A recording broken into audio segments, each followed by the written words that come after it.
What's going on, guys, and welcome back. Marvel Snap is in need of a balanced patch. We're going to talk about the buffs that need to happen, and most importantly, the nerfs that need to happen this next balanced patch. We also have a developers Q&A. The community asks questions, and we have answers from the developers. And then lastly, what is our Marvel Snap wish list? What do we want to come to the game in the next months and years? We're going to talk about all that and more on today's episode of the Snapchat. And as always, I am joined by the wonderful Mr. Alex. We've got a brand new season, man. It is the month of March, and there's a lot kind of brewing in the air. How you feeling? How you doing, Alex? I'm doing great. As always, excited to have a conversation with you about like these topics here.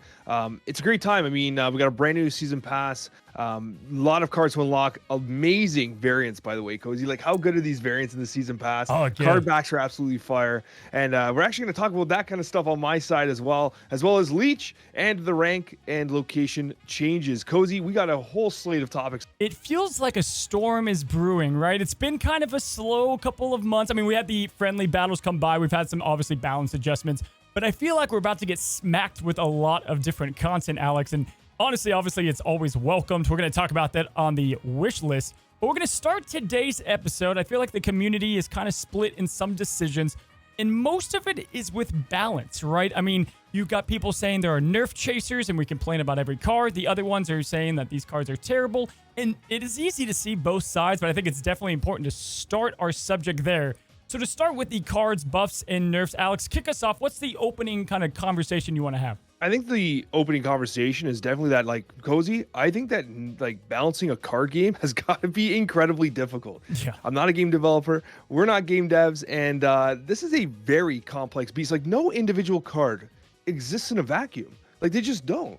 Like, they interact in such complex ways that it's so easy for us to say, like, this card's got to get nerfed and this has got to go. But as we saw with Leader, you nerf one thing and then something else creeps up, right? Like, and also there's like these unforeseen circumstances of like, listen, we were sleeping on Thanos. I was sleeping on Thanos for how long? And then now all of a sudden Thanos is just rocking everybody, and it sat idle for months. Oh man, I do not envy that position whatsoever, because it is a tough, it's like the Grim Reaper meme where you've got the doors and he's going through them, and I'm like, all right, you've got Leader behind door number 1, number 2 was Zabu, and they were needed. I totally, right? But like, I do understand the nerf chasing mentality, because do we just always get mad at a new card? It's always going to be disruptors too, because they exist for a reason, and we'll talk about that on your side of the channel. But it's an interesting standpoint, and the metrics have got to be so complex onto what they do. All right, so Alex, when it comes to the buffs and nerfs, we've got our list here. We have our prediction per se of cards that we think could be candidates. Again, we're not saying these need to be nerfed or buffed, but just ones that we've seen the community outcry and probably could fix a few things. We haven't separated how they do it, right? A small cost or power adjustment, or we just look at the ability or the mechanics of the cards as a whole. Now, for both buffs and nerfs, there's a lot more that we could add to this list, guys. Of course, there always are, but we don't want to talk about the same things all the time. But today, we're going to start with a card that I think kind of adds just a different dynamic to Snap. Now, in the beta, this card did get nerfed right before release. It was kind of all over with Mr. Negative, but since that has been changed, we have Magic, who can only be played, Alex, on turn 5. Now, you've got the random Iceman that just, you're done. You've got, Dream Dimension messes it up. It just kind of feels weird, and I don't think it needs an ability rework, but maybe a cost, maybe a power adjustment. What are your thoughts first, and then I'll give you what I think the fix could be. Magic is such a tricky thing, because I think you're right. Like, the original version of Magic was incredibly powerful because it was a turn 6 play that extended the game by surprise. It actually was kind of what Kang does. Like, you almost played Magic and saw like, haha, that was your plan. Well, guess what? The game's not over yet, right? Like that. It was Kang. It was Kang before Kang. And so it obviously got changed, and Magic got brought down to only be able to play on turn 5 and below, which obviously killed the card. And you're right, Dream Dimension, Iceman, it's a magnet for Iceman.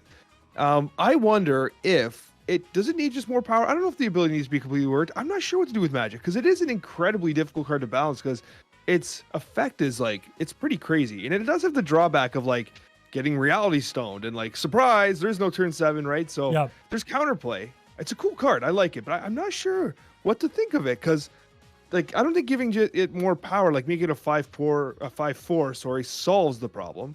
But also making it kind of do the turn 6 thing again, it might be too strong, especially with what we have now with Kang. So what are your thoughts, Cozy? You know, is it that you make it lower? So if you can only play before turn 6, I think maybe a cost reduction, maybe, because the power, you're not getting advantage power-wise. The cost reduction allows the person that's playing against it to have more turns to prep for that turn 7, right? It's not like right before it, and it kind of messes that up. And then you get her out there because, again, turn 5 right now is such a hyper-competitive spot for cards you can play, and I think that's her biggest problem. Where I'm playing her is in like a Lockjaw deck, and I'm hoping she kind of pops up out of nowhere, or I throw her on turn 5 and have a shuffle. That could fix it, and I don't think it would be overwhelming. Turn 4, I find, is sometimes an awkward turn anyway. What do you think about that? So she's like a 4-2 or a 4-3. I mean, that kind of makes sense. Like, imagine she's a 4-2, right? And you have Rhino at 3-3, Storm at 3-2, and you have Scarlet Witch at 2-3. Kind of makes sense, doesn't it? It would be similar power to Wong, where you give up some tempo, but you have a legitimate impact that might benefit your deck more than the opponent. Well, right, and if you look at the other 4-cost cards, a lot of them are different kind of like conditionary setups, right? So like Dracula, you would play on that turn to set it for kind of later on, or you just set a great example, Wong as well, Mr. Negative. It feels like kind of you're setting up the strategy on that turn 4, and then you move forward, because turn 5, I think, is that biggest issue. I don't know. I think for sure, I agree with you. We do not need to see her with like the 6-turn play. That was too much, right? But next, I want to talk about a big green friend. One of the most beloved characters of Marvel that I think could also use a buff is the Hulk Smash. I think he could just get a touch of power to make him a bit more playable. Not saying he's not playable now, but what are your thoughts? I think that's pretty interesting. I can see Hulk getting a little bit more power. Like, it's pretty interesting. Like, when you compare Hulk and Magneto, for instance, right? I do like the Hulk as a 6'12", like 6'13". I can see it because, like, if you think about it, Magneto has that disruptive effect, right? But with Magneto, the power has to compete with whatever you drag in. So you don't just get like the clean 12 power all the time, right? But the disruption's still huge. I can see Hulk getting a little bit of love here because you're right. Like, usually, like, people favor Magneto over Hulk all day long. And there's a reason for that, because the disruption's so valuable. It's not always about the power. Right. So maybe a little more power might do the Hulk well. Or like maybe they do like a Bruce Banner thing and you play him at a low cost or low power, and then he kind of gets to that over the course of the match or on turn 6. I don't know. It's a bit more, obviously it would be telegraphable, but I think you could. I think it's more of the power problem as a whole, right? If you look at how the power is kind of laid out over Snap, you can see that the Hulk kind of sets it. Everything else either has a condition around it, you know, like Giganto can only be played in the left lane, who's another card that I think could get a small amount of love. Not sure how you do that, but clearly he's not being played that much right now. Orca is a Giganto, but you can play him anywhere. But obviously, he's one of the worst cards in Snap because, it's just way too many conditions. You're kind of hoping checks off for not that much power. But Alex, if you were to say any other cards that you think fall in that line of buffs, what would you say as far as just a small power increase? I mean, can we make an argument for Onslaught being a 6'8"? Like, I feel like Onslaught, first of all, the power, like, Onslaught is an incredible combo card, right? But they've kind of fixed up a lot of the crazy interactions with like Gambit and stuff like that. So that took out some kind of the leeway for Onslaught. Like, he had like this immense power with the exponential increase of some of the ongoing effects. That's been fixed, right? So you don't have those crazy plays. So now what do you have? Just an Onslaught that works as intended, but it kind of feels weak, doesn't it? Onslaught just always feels like the first card that you cut. And it would be great to add him there. I think even if you added the 8, he's in need of more ongoing cards that have just a better double effect, right? Like, it's just the ones that are currently out are pretty hard to meet condition-wise. You know, of course, you can double a Devil Dinosaur, but that doesn't really fix the issue, right? He's still going to get Shang-Chi'd. Omega Red, great. But that's actually, maybe that's where the +1 power could help a little bit, is on something like Omega Red. No kidding. You give him a little bit more of a shot, right? Maybe they have plans for ongoing cards coming in the future, and they know, like, okay, we know Onslaught's not played, but, you know, we see the grand picture. Of course, it's so hard to know what they have coming out, right? Obviously, Alex. Another one that I know you definitely came up with some decks early on about the card, and talk about just perfect card to just get a little dash. A little sprinkle of some mother effing power would just be a 5'8" Nick Fury. Would you feel that? I love Nick Fury. I think he can be a 5'8". I think the on reveal of adding 3 6-cost Cut Your Hands is pretty cool. It's perfectly on point with the shield archetype, one might say. I like the card. I just think that it doesn't feel that bad to play on 5, honestly. Like 5/7's not bad. right? But it just doesn't quite give you enough confidence. I think having one extra power might be enough. Like, because we got one extra power in Spider-Woman, it didn't shatter the meta, even though I said it would, Yeah. right? But you know what I mean? Like Nick Fury, I think, is a candidate that could benefit from that additional power. One extra power. Let's just see how it goes. You know, he's a flagship of the game. He's on the main commercial. You might as well give him a little bit of love. But yeah, definitely one that I think a small power adjustment would make some sense, Alex. Overall, it's tough to talk about new cards because they need to fix the acquisition first. We can't really talk about new cards till the acquisition changes. But if there was a new card, this right here is the least played card in all of Snap. And talk about a card that could have some potential. You just have to figure it out. I think he was completely molded in the Zabu days. And now that that's changed, he is definitely weird, definitely awkward. He can work in some ways, but he's not a great card. Shadow King is who we're talking about. Set all cards here to their original base power. And Alex, I was playing with a little Shadow King. I got this variant in my shop, and every time I get a new sexy variant, I'm like, all right, I gotta dabble. I gotta see what I can come up with. And like the coolest thing I could think of was I was having a Bast in the same deck. I was having all my cards at 3. I would play them early like a Maximus, and then on turn 6, I would slam down the king and then bring that power back up by surprise.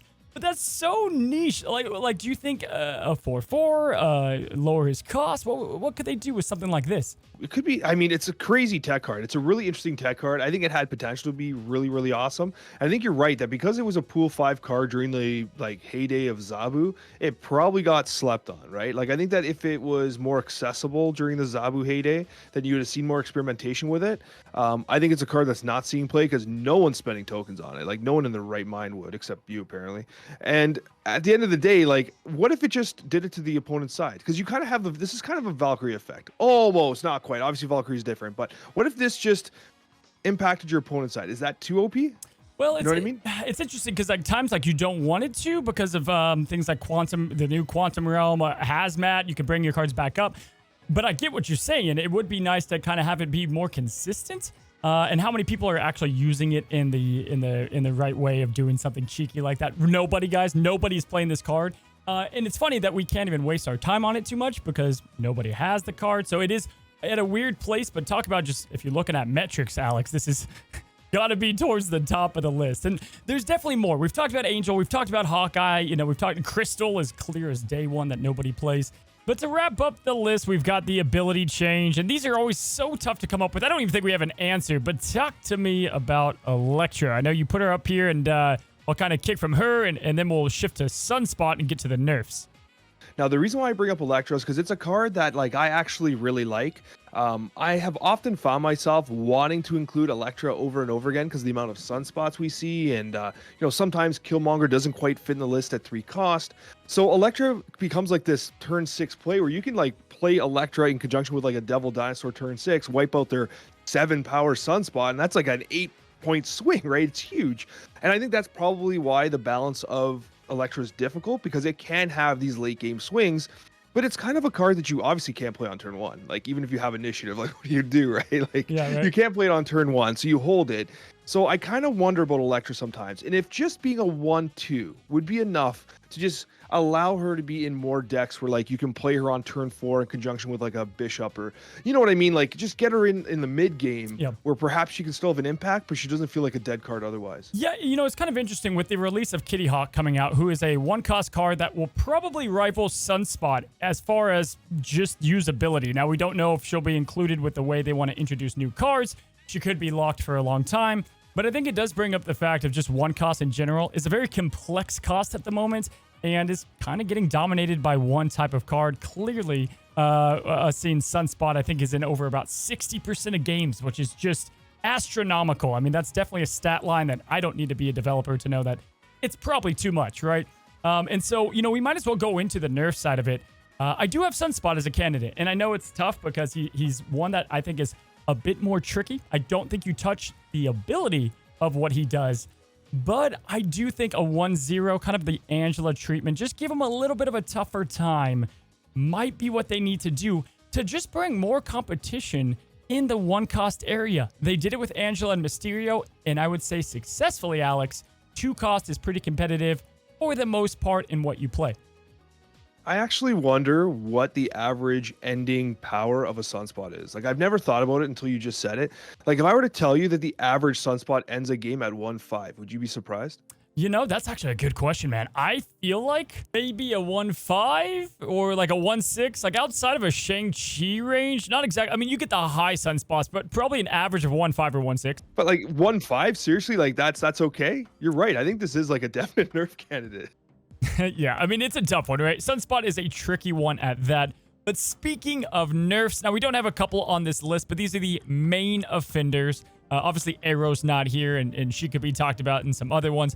But the main offenders are right now the Shuri Red Skull problem. We've got Leech, that, of course, we will be talking about plenty in several subjects today. He's the hot topic.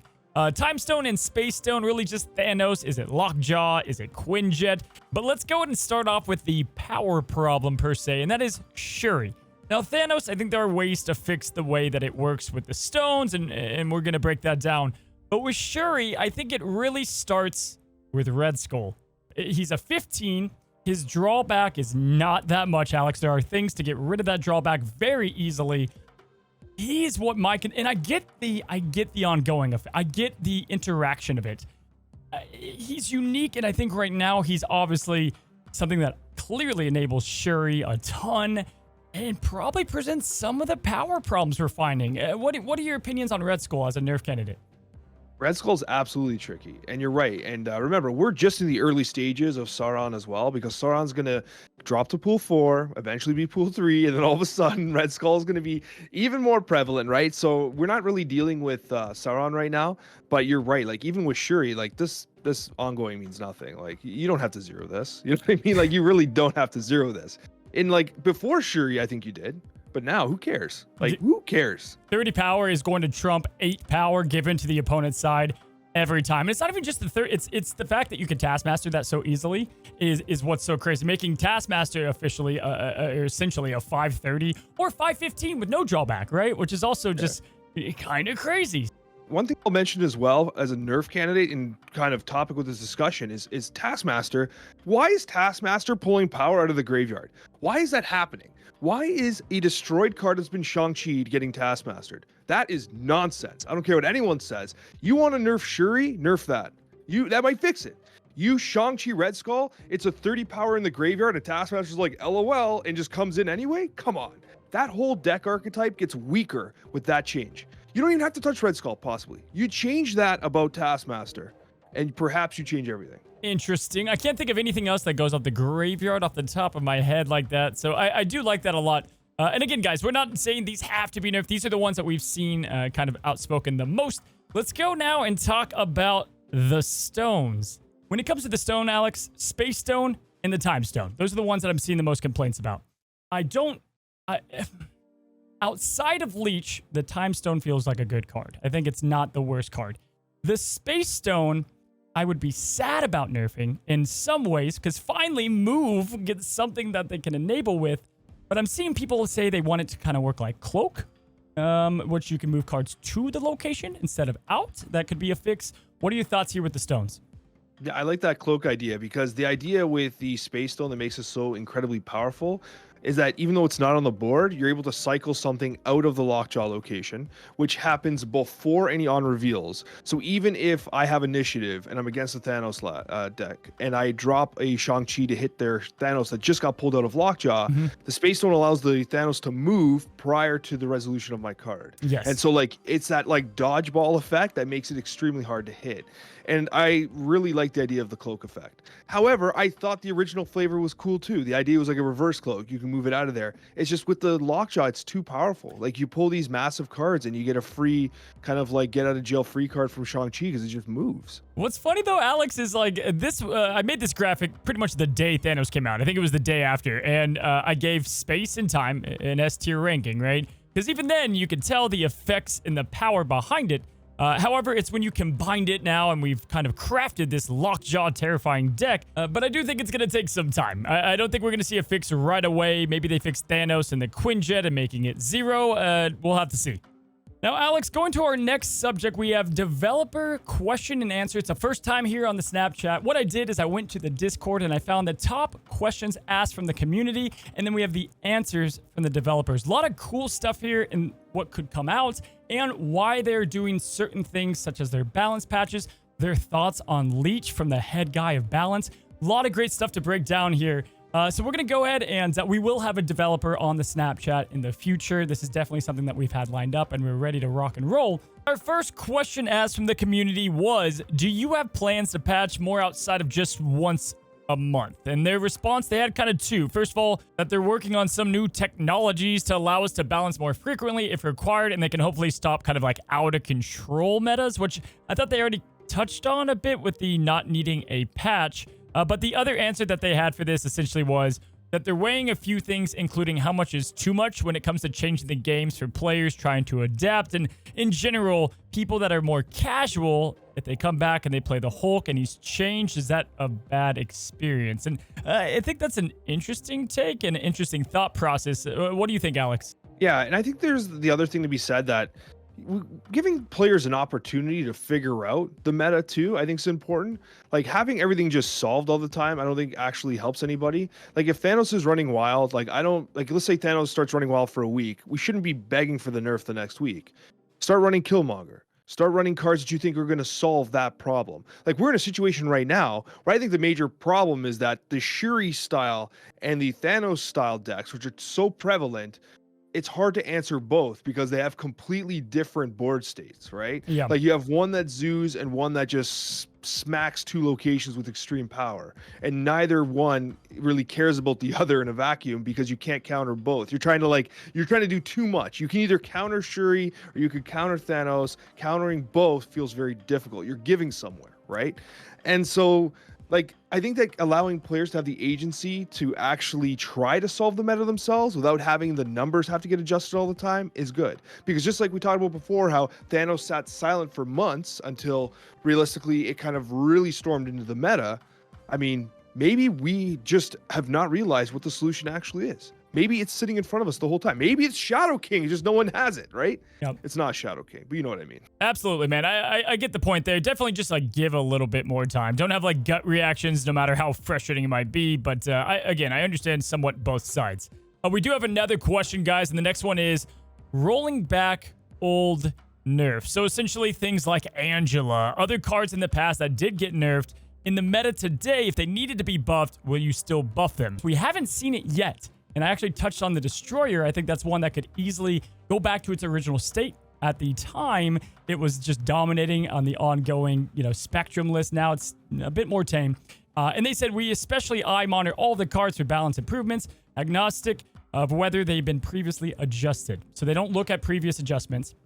The specific cards you listed are actually all doing fine. So the community member mainly listed Destroyer and Angela. What else outside of Destroyer has been toned down? Because Leader, man, like what? Yeah, Leader got completely dismantled. Like Leader can't be in its final form. There's no way that is the intention for Leader because Leader got completely dismantled. The other card that kind of comes to mind is Bishop. It's a 3/1, and outside of Mysterio, like I do not see Bishop being played at all. It was a 3/2, but it was a very powerful 3/2. But as a 3/1, I almost never see it. Not even a negative anymore. It's not making negative lists anymore. I forgot that Bishop did get nerfed. It's been so long now, I guess. So we do have another question for reworks for the developers, and it was essentially, what are the factors leading to a card rework? How does one get the Wolverine treatment instead of, just a +1 power? To which they replied, it depends on the role we'd like the card to fulfill, how well it's doing so, and how effective the available knobs are, which is designer speak for the card's elements. We can change to tune the balance. Generally, we want to change the cards rarely from a rework standpoint, but not never. I think it's interesting. Again, we're not game devs, but I understand what they mean by knobs. Like, what are the dials that they can turn to kind of make those minor adjustments, power, energy cost, effect kind of impact, like all that makes sense. The Wolverine treatment I think was huge because like it was extremely flavorful, and Wolverine is such an iconic hero that like you get very early in your experience of Marvel Snap. It made sense. But I keep coming back to this idea that like if you're going to completely rework a card, that could just be a new card. Yeah. You know what I mean? Like that could be a new future card that has that newly reworked effect. But wait, like an infomercial, there's more. I actually missed out on the other part of the paragraph here. It says, the more a card costs, Alex, the more tuning we can do with the cost and power, since the relative strength of higher value changes. Essentially, they're knobs that can change. He says, take Wasp, for example. She has basically no knobs because of the cost and power are both too severe. So if we wanted to buff or nerf her, we'd have to get creative. But Magneto's full of knob cost power, cost pulled, total cards pulled, all of that. So that is interesting. And that is actually a great response, but you need to turn the knobs more often, is my opinion. Yeah. You need to adjust the knobs. It's a bit of an insight into like why Elektra hasn't been touched up, or Medusa hasn't been touched up, or Human Torch, because like I guess it's true. That one power, you can't do, oh, it's 1.5 power now, or like 1.25 power. Like it doesn't make sense, right? So on those lower costs, they're 100% right. Like each adjustment is that much more extreme percentage-wise. Yep, and that does again. It's funny, as soon as we can get an answer for some of this stuff, and I don't think the devs aren't communicating, and this is really cool. I think I want a bit more communication, especially on this kind of stuff, and more blog posts maybe would be a better way to fix that. But this next one is a very interesting discussion here. In terms of balancing, the community member asked, but do you measure the card's fun factor? Or should I probably say unfun factor, like how much frustration it creates for the player base? He continues on with, take Leech. I don't think he's overpowered, perfectly fine power-wise, but he's such an unfun card to play against. In collecting card games, it's about collecting cards, planning and building good decks, trying out new combos, and playing your opponent. In which they said, yes, we measure fun. It's more important cards be fun than balance. That's a hot take. That's what makes them appealing. Among my duties as game designer, it's to forecast the player's experience and interpret their feedback, as well as how that data corresponds to feedback. Now, they said on Leech specifically, most card games, ours included, manage keeping many different cards fun and strong by ensuring there's meaningful counterplay against all of them. Designers often call these cards serving this role release valves, and that they remove the pressure created by strong cards. Now, Leech is exactly such a card. His role is to offer players a clean answer to decks trying to just pack all their power in at the last minute, such as Silver Surfer or the Death Wave decks. This isn't because we don't want these powerful decks to exist, but it's because we want to ensure a variety of powerful decks can exist.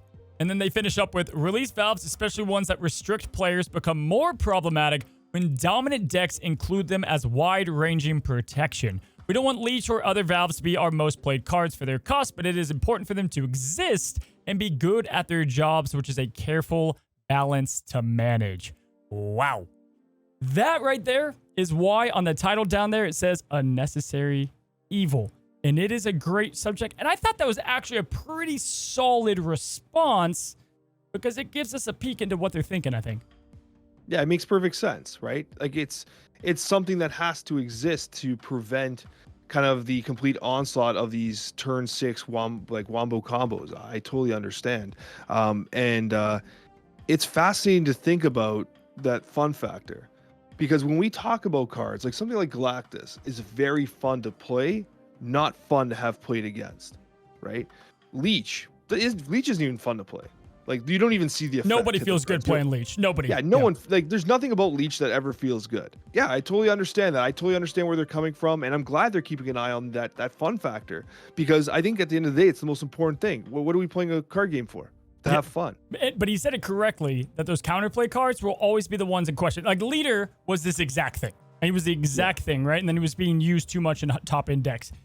It's why Cosmo, Arrow, and Shang-Chi are just the most hated cards, because what are they? They took away your play that you want to do, and they need to exist. It's the extent. And we're going to talk about it on yours a bit more, but I did see somebody suggest that Leech maybe doesn't take care of all the high-end cards, maybe some of the low-end combo cards. Like, there is a middle ground, and again, we will talk about that. Let's get to the next question and answer here, but I thought that one was great. Now, this is a fun, cheeky one. How stable is the current player base and the influx of new players? Is this game active enough to support the 10-plus year model you aim for? In which one of the devs, Steven, said, we just won DICE Mobile Game of the Year last night, so humble brag, nicely done. But the player base is healthy and growing, and we are in an amazing shape for the 10-plus years of support. And I can actually back that, at least from the analytics I have, as far as new players coming in. I definitely have seen that uptick, and it's very steady. Guys, I'm going to echo, it's a very new game. Let's keep it together, people. I'm sorry. Let's keep it together, guys. They've got a plan. We'll see how it goes. Even terrible games the last couple of years, I think we'll be fine, but obviously we do want to continue to see the trust and the response like we have been, and that's where, you know, some of this comes from, Alex. So next one is a short question and a short answer. It's, where is the roadmap? It's been 2 months in which the devs said it is coming soon. And overall, I do think they've done a good job with communication. There's a couple things I would change. What are your immediate thoughts? I'll give you the floor first. Yeah, the communication's been amazing. Like, honestly, Glenn is on Twitter all the time answering questions. We're getting these Q&As done. Like, this is unheard of in many development circles, right? Like, this is crazy how much communication we're getting, and I cannot say thank you enough. Like, we cannot take this for granted. This is incredible, the amount of communication we're getting. I agree. I do think, though, what I will say is I don't want people to have to come to the Snapchat or have to come to an update video where I'm pulling tweets. I would love to see it in a blog post. I would love to see this stuff in a blog post in the game and release that communication to more people, maybe? Yeah, absolutely. And that would be definitely helpful because people do have to dig for it a bit. Like, even me, like, I'm on their Discord and I get all the announcements and stuff, but like, it can be a little unintuitive sometimes to find what you're looking for. And because there's just so much, it's volume. It's a huge Discord server. There's a lot going on, right? So I do agree that perhaps handling like a blog post style format would be beneficial to kind of take the highlights from the questions, the ones that got upvoted the most or whatever, and kind of putting them into a blog post.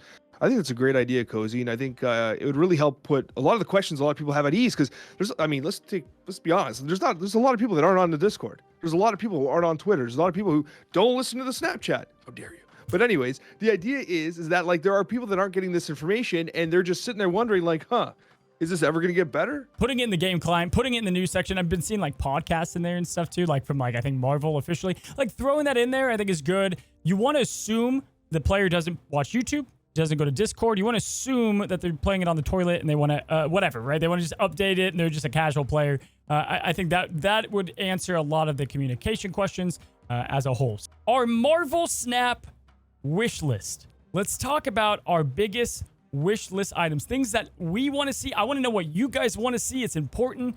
Alex, I'm going to let you kick it off.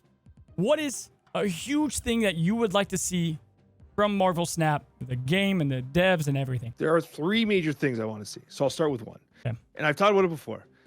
It's the widescreen UI. The proper PC widescreen UI. I would love it. I mean, I think the visual style of this game is absolutely incredible. The art's incredible. The way that the cards land on the board, the way they interact, the whoosh effect of Arrow, the pull effect from Polaris, all that stuff is so good. And it would just look so much better in proper landscape widescreen. And you could do way more with the board. I mean, think about it. Like, Hearthstone's board was actually tons of fun. There were secrets. You could make fireworks go off, and like there's like actual interactive elements on the board. I think we need to get there, and I think they will. Like, they clearly have a ton of talent for design. There's no question about it. And I think these boards are going to be amazing.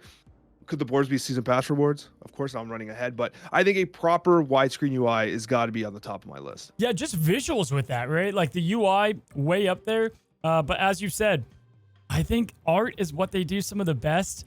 I would love to see the art change on the board. And God, listen, I'm a sucker for the Marvel Snap music. But for the love of God, we got to get tracks introduced into the game somehow or another. It doesn't have to be official Marvel, but like that's another adjustment that like I love the do. I can't do it every day though. I have to turn it off, right? So, or even more so, I know that the audio in the game while you're doing a battle was tuned to playing a card, whatever. Make a couple more of those, maybe, you know, I don't know, switch them up. I'd like to see that. That's kind of a small wish list item to tag onto the UI, but I agree, absolutely. My first one that I would pick, and I think this alleviates a huge part of complaining about the meta, and that is new game modes. Right now, all we've got is climbing the ladder. That's about it. If you want to play Marvel Snap, you can climb the ladder, which makes you more pissed about Infinite or makes you mad about your rank. Or you logged in, you went from 51 to 56 down to 48, and you're like, why am I playing this? Or like, what a crap experience. I really think a new game mode alleviates a lot of this. Now, don't know which one they go for first. I personally would like to see kind of a draft game mode where they offer up some cards and heck, cards you don't even have. And then people are making decks. They're going into a series of games, or they're doing a tournament with them, or whatever it might be. But you draft your deck. You get some good rewards. The rewards have to be there. And then at that point, you're not going to see the same deck all the time. If you're sick of ladder, you're sick of Thanos, you go over there and you play some drafted games and you make unique decks to you. You use your knowledge I think a new game mode is going to spark more excitement and get rid of a lot of the anger, which is caused by the meta. What are your thoughts? I agree 100%. I think that was funny. My second most requested thing, it actually should be the first, would be like a draft-based mode. I think a draft-based mode would be incredible for this game. I mean, it would just do wonders. It would really do wonders for the game. And you're right, because if you get sick of the ranked ladder, then that is a great opportunity to play something very unique. And I bet you it has to be on their plans. Like, I'm sure it would be on their plans. Maybe far in the future. It sounds like something that would take a lot of development resources, but it's definitely something that would be amazing. Now, one thing I'm going to say though, that I see a lot of suggestions for unranked mode, right? And I think that's a very valid suggestion. And I think that unranked mode ultimately is really important. Now, I'm going to say, this is a hot take, I'm sorry, but the concern I have about implementing a unranked mode specifically before a full-fledged PC launch is that if matchmaking is already terrible, right? Now segmenting the player base even further with unranked might make matchmaking even worse. You know what I mean? Because right now, at least you have a greater pool of players when you're trying to matchmake with appropriate ranks. If you have unranked, although listen, I know we want it, I know it's an important part of the game, the matchmaking in ranked gets a lot more suspect. There's going to be longer wait times and stuff like that, but if you have a less pool to draw from because more people are playing unranked, then perhaps the matchmaking just suffers from it. You just need to add a random queue to battle mode. And like, I get it. You still take people from that. It doesn't get rid of what you're saying. And I get what you're saying too. The concurrent players are pretty good though for Snap. It's interesting. They're spread out a lot. They're spread out a ton. So maybe unranked mode, you just plop against anybody. That way you don't really worry I see what you're saying. Like, that's why they can't do boosters and stuff in there. You don't want to bring any incentive outside of not playing ranked to unranked. I think that's a very tough one to figure out, which is why they've already said on Twitter we're getting a competitive game mode next. And they mean competitive more of probably just like active achievements, climbing, and making something obviously competitive. So new game mode way up there, Alex. Another one that I have on here is customization to friendly battles. I don't know how they do this on a large scale, but tournaments, guys, we're just at the beginning of what that looks like and the fun factor. But having ego happen in a large tournament, which I have seen, is not good. It's something you don't want. And also, you can then get rid of Shuri for a tournament you want to have with your friends or whatever that might be. I don't know if that's the first thing that needs to come, but I think that'd be a fun small thing. What's a small introduction you'd like to see? A nice small thing that I'd like to see is the opportunity to either customize or select the borders on the cards. Yeah, so I get it why like the borders were there and they existed, but I think it'd be awesome to just bring that along with cosmetic card stuff. We just talked about the art design, how good it is, and I think we've said this on a Snapchat, but you open it up, you get a random Shang-Chi frame that you can now use for Shang-Chi or for whatever that might be. It feels weird that I have to kind of hold back on upgrading, let's say, like Wave, for example. I've got this great inkified Wave, and I'm not touching this. I'm not gonna mess with this. This is the best look for it, in my opinion, at least, right? But then there's been some not lucky ones, and it doesn't look too bad. But I didn't really know about it, and I did the Sheik, and I had it the She-Hulk, and I did it purple. But I wish I could take it back. I wish I could change it. I wish I could shift it around for Red Skull. I like that a lot. I think visual changes to the borders, definitely up there. Now, along with visual, I think there's so many things we just kind of touched on doing the game board and just small visual things. The variant system's so great. Bring that to other elements of the game. However, Alex, what I want to talk about is this is a Marvel game. And listen, maybe that's why I have so much fun with it. And even though it is hyper competitive, I think the true fun is that we're playing Marvel. And that's what lasts. I think even Ben Brode said himself, a card game that was like laser hands versus super strength isn't cool. It's weird. It's not weird. It just doesn't do as well. And it's not long lasting. We come back to play and live in the world of Marvel, if you will. If everything's super competitive on the ladder, what's a good way to divert from that? I think it's making it a bit more fun and some thematic stuff, whether it's the events that they want to kind of redo, if we're being honest, or if there's introduction to the game mode where it is X-Men week, or it's conditionary. If it's not a draft game mode, this still answers it a little bit in some like encouraged deck design, and they certainly know the numbers better than we do on who exactly is an X-Men, who exactly is a villain. They kind of teased it on that update video, and they're like, yeah, you can do these if you want to. It's like, no, we should have that included in some way or manner via events or again, if they did this on like a themed tournament. I don't know. What are your thoughts? It's very Marvel. Yeah, I think that's a great idea. Like I think that anytime you can work with the themes with the cards, I think you're doing like a service to not only the fan base, but to the IP that really like okay, the gameplay of the game's fantastic. But like we can't underestimate or understate how important the Marvel IP is here. Like it is a genuinely selling point of this game.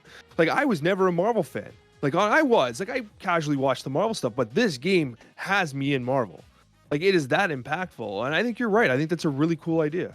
Yeah, and it's talk about just it's one of Marvel's strengths, and I think they could easily capitalize on that, Alex.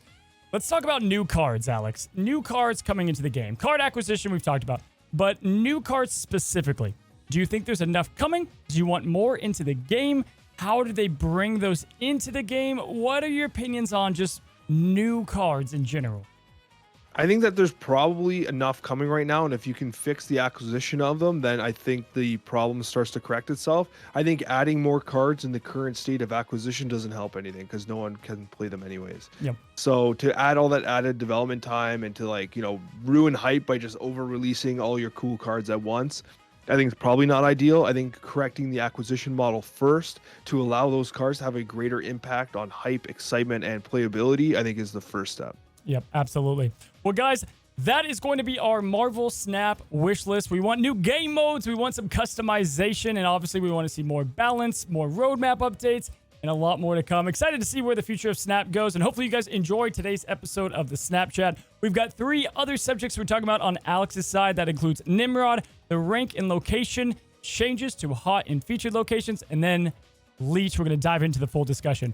Hope you guys have a great one. Alex, thank you again for joining me today. Leave a review if you guys are enjoying the podcast. We're getting towards that 20 mark. I think it's our next episode. It's going to be episode 20, man. That's awesome. Yeah, it's crazy. It's unbelievable. Can't wait to hit that 20 mark and the next 20. And then before you know it, it'll be 100. Completely insane. All right, guys, you have a good one. Have a great one. To the next one. Happy snapping.